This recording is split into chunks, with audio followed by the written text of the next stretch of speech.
of us surrounded the last remaining Monkin. I felt slightly bad for the beast as it screamed in reaction to the 3 humans prowling towards it. If not for how often they went out of their way to kill humans on the road, I might have felt slightly worse. Attacks had only grown worse as the Monkins ran as fast as they could from the collapsed dungeon to the nearest towns. It was hard to tell, but as far as we knew, these could have been Monkin native to the area that had been displaced by monsters coming out of the dungeon. Another thing for Trish to research, I guess. The monster didn't last long, as Zane once again came to finish this one off as we corralled it towards a tree he was hiding behind. "If I'm not careful, I'll have to watch my own back. You're scary, Zane," Britta joked as she put away her sword. "You have a skill that gives you more stamina than all of us combined. Can augment your arms to inhuman proportions, and somehow I scare you?" Zane scoffed, wiping the blood off his daggers. "I never said it made sense. You're just getting great at that sneaky business. Don't worry, though.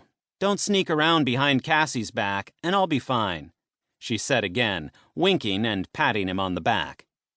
Jen rolled her eyes, but chuckled as I looked over to see her dismissing both of her swords, any blood falling to the ground. Looking around at the bodies on the ground, it really was a marvel to think I'd only met these people less than a year ago. I trusted them implicitly, and I knew they felt the same about me. "We're heading back. That's enough. I played along, but I want to get home now. Don't forget to harvest first," Griff ordered as he motioned to the bodies on the ground. I didn't grumble this time, as I borrowed a knife from Zane and went to work on one corpse. "Any of these look like they have an orb, Zane?" I asked as I worked. "Not that I can see, no. We'll have better luck when we're in one of the dungeons in the capital," he answered, working on his own. "If they let us in, that is," Jen said. That lowered the mood as we all worked on the bodies as quickly as possible. Still, Jen was right. We hadn't officially graduated prep. That was one of the first things we needed to figure out once we got to the capital. "We'll be fine," Cassie said as she joined us. "Besides, we'd look good as fugitives. We'll just use Jen's money and power to keep us safe," she said as she threw her arms up in celebration.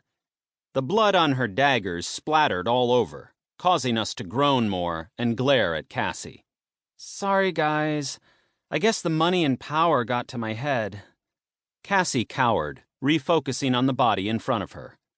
We all laughed, even Jen. "Yeah, all that money and power," Jen said, depositing the harvested parts into the satchel on her hip. We didn't take too long and were soon on our way back to the wagon. Things had changed, but I knew I needed to move forward for the sake of my mom and my friends. The capital was less than a day away at this point. I was more than eager to become a Dungeoneer, and if people's stories could be believed, the capital's guild hall would work just fine. And then the wolf monster jumped back towards the biggest among them. We were all stunned when the 2 monsters merged, and the wolf stood in front of us with 2 heads. "2 heads?" Elise exclaimed excitedly. "Yeah, 2 whole snarling heads," Lynn yelled back as she told the story of their fight in the lair for Elise. "What happened next?" "Well, we fought the 2-headed monster for a long time, and eventually we found out there was a 3rd talon. I made a mistake, and—" "We all made a mistake, Lynn. Why don't we switch up the story for Elise?" Holly said, cutting off Lynn. Elise didn't seem keen to hear the rest of the story as it reached its tragic climax. Of course, I knew how the story ended, and I'm guessing everyone else was thankful she'd stopped. Elise was slowly getting back to her old self. We found we could distract her with stories of things we'd learned at prep, which got her through. Of course, now and then, we'd mention something that would remind her of Mom, and she'd be out of it again for an hour or 2. But I was thankful to see her feeling a bit better. What about another story about the giant monsters that exist all around the world, like the Kaio?